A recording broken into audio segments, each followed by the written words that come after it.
Well, there's a procession and memorial service today for Spokane County Sheriff's Office Sergeant Kenneth Salas, who was hit and killed by a motorcyclist on I-90. That's our top story in Morning Rush.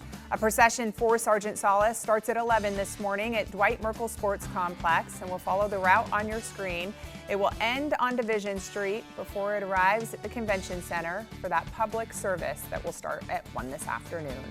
Now, the procession starts at 11 and we'll stream the memorial service at 1 live on our website.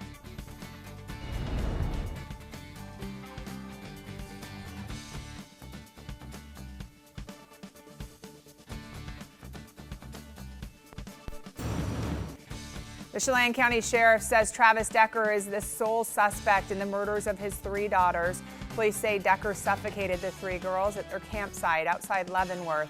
And the WSP Crime Lab is now saying that no other DNA profiles were found on the evidence at the crime scene. Decker still hasn't been captured, but the Chelan County Sheriff says there's no evidence to suggest whether he's alive or dead. Officials from Spokane Regional Health District have confirmed a person who tested positive for measles may have visited several public places in Spokane before the person was diagnosed. The infected person was at Providence Sacred Heart multiple times, August 12th, 13th, and 15th.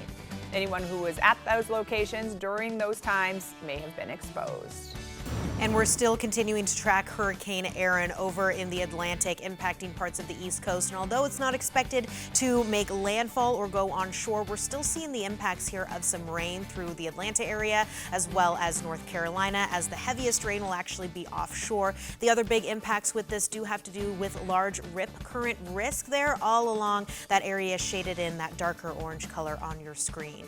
Now, as we take a look at your local weather forecast here for the day today, it's a beautiful start. The sun is shining, traffic moving out on I-90. Current temperatures are in the low 60s for Coeur d'Alene, upper 50s for Spokane, but daytime highs here are definitely going to feel summer-like, mid to upper 80s for a lot of the region, with even some low 90s on the board. As far as our winds go, even though we don't have any advisories or warnings in place, we are going to see them elevated from the west here. Sustained winds in the teens, but wind gusts could reach 25 miles per hour. And just because of where we sit out with those dry conditions, and we know this very well, we want to be extra fire aware here as we move throughout the day today. Yeah, always a good reminder. Yes. And also just a reminder to soak it up while you can. We know kids are headed back to school soon, so breathe in the summer temperatures and all the summer fun. Yes, exactly.